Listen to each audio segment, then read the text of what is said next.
Capacity building is a word which comes across all of us in different fields. We come across this word in various policy documents, in various best practices guidance, that we must plan for the future, and in this future strategy about planning, capacity building must find a very critical place. What exactly is capacity building? Capacity building deals with aligning strategy with the capabilities to deliver on those strategy. More long term, it is more oriented towards sustainability and making available for future of the organization or future of the system for which we work a sustainable, accountable, ready, adaptable capability. Is it only human capability? The answer clearly is no. Capacity is not merely recruiting a large number of people. Similarly, capacity is also not merely improving the scale, improving the capability to manufacture more, or improving the technology content.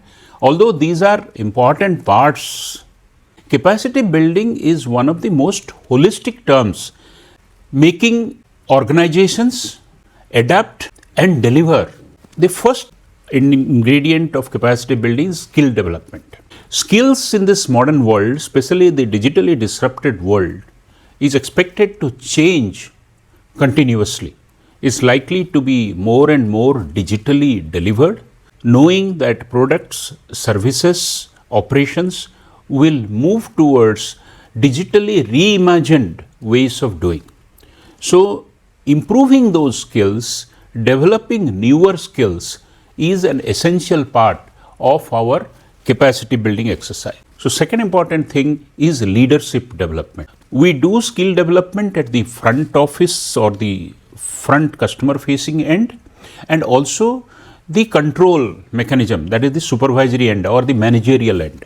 But more important is the leadership end, who will constantly look at the first two layers, that is the worker layer and the supervisory layer or the managerial layer, find out new blends, new recipes of success, adapt and take timely action in making adjustment to achieve those goals.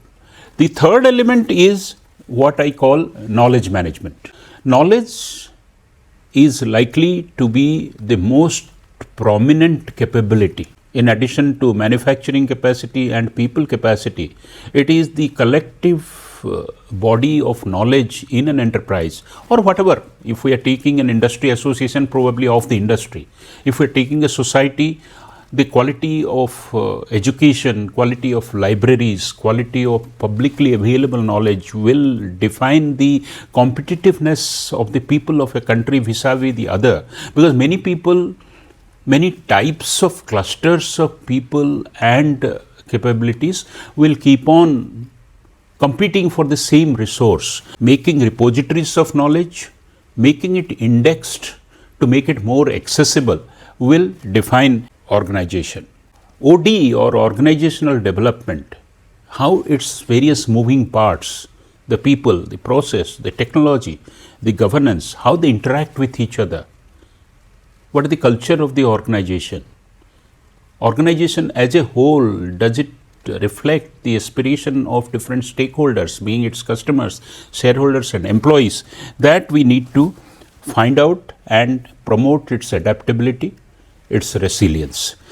A perpetual problem which is afflicted corporate is the optimization of the allocation of resources. Resources have always been limited, will remain limited, because endless resources meaning either there is wasteful expenditure or suboptimal utilization of resources in a particular organization because it has access to it. This deprives other people who require these resources more.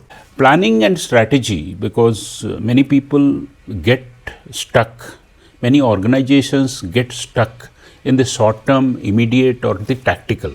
In the beginning, I told that capacity building is essentially long term. going beyond short term and thinking how going to the future these will be done. There are a few hygiene items also of capacity building. One is performance measurement, performance analysis, and performance related incentivization. If this is not there, there will not be any healthy competition and everybody will become equal and excellence will not be promoted.